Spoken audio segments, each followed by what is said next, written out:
আপনি কি কখনো এমন কোনো জায়গার কথা শুনেছেন যেখানে পাহাড়ের গায়ে লেগে থাকা মেঘ যেন স্বপ্নে ভেসে বেড়ায়, যেখানে লেকের জলে প্রতিফলিত হয় নীল আকাশ আর তুষারে মোড়া পর্বতশৃঙ্গ?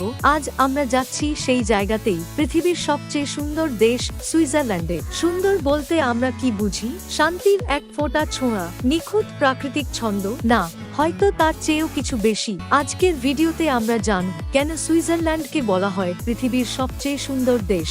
এটা শুধু প্রকৃতি না, এর পেছনে আছে ইতিহাস, সংস্কৃতি আর কিছু গোপন রহস্য।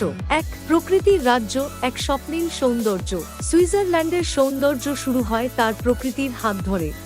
পর্বতমালা যেন এক জীবন, যেখানে প্রতিটি বরফ ঢাকা শৃঙ্গ বলছে আপনাকে ছুঁয়ে দেখো। জেনেভা আর লুসার্নের মতো লেকগুলোর পাশে দাঁড়িয়ে মনে হয় সময় থেমে গেছে। দুই সিটি আর নেচারের নিখুঁত ভারসাম্য। সুইজারল্যান্ড এমন একটা দেশ যেখানে শহর আর প্রকৃতির মাঝে কোনো যুদ্ধ নেই। জুরিক বা বার্নের মতো আধুনিক শহরগুলো আপনি যখন দেখবেন, ঠিক তার 2-0 মিনিটের দূরত্বে দেখা মিলবে গ্রামীণ গ্রাম, সবুজ উপত্যকা আর বুনো ফুলে ভরা মাঠের। তিন পরিপাটি, পরিচ্ছন্ন আর প্রশান্ত জীবনযাপন। সুইজারল্যান্ড শুধু সুন্দর না, এটা গোছানো। পরিচ্ছন্ন রাস্তা, নিখুঁত ট্রেন টাইমিং, পরিবেশ বান্ধব প্রযুক্তি, এসব মিলেই এই দেশ যেন এক জীবন্ত পোস্টকার্ড। চার মর্যাদাপূর্ণ নিরপেক্ষতা ও শান্তির বার্তা। এই দেশ যুদ্ধ করে না, শান্তির কথা বলে। বিশ্বজুড়ে যখন দ্বন্দ্ব আর রাজনীতি চলেছে, সুইজারল্যান্ড দাঁড়িয়ে থেকেছে নিরপেক্ষতার প্রতীক হয়ে। সেই আভিজাত্য, সেই শান্ত সৌন্দর্য তাকে আরো আলাদা করে তোলে।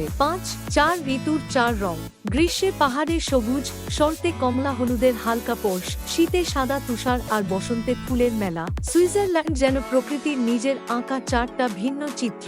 সুইজারল্যান্ড শুধু একটা দেশ না, এটা এক অভিজ্ঞতা, এক ঘুম ভাঙা স্বপ্ন যা বারবার ডাকে, ফিরে যেতে বলে। এটাই হয়তো সেই কারণ যে কারণে বলা হয় সুইজারল্যান্ড হলো পৃথিবীর সবচেয়ে সুন্দর দেশ। আপনিও যদি কখনো হারিয়ে যেতে চান প্রকৃতির গোপন রাজ্যে, তাহলে চোখ বন্ধ করে ভাবুন, আর সামনে ভেসে উঠবে এক নাম, সুইজারল্যান্ড। এই ভিডিও ভালো লাগলে লাইক আর সাবস্ক্রাইব করতে ভুলবেন না।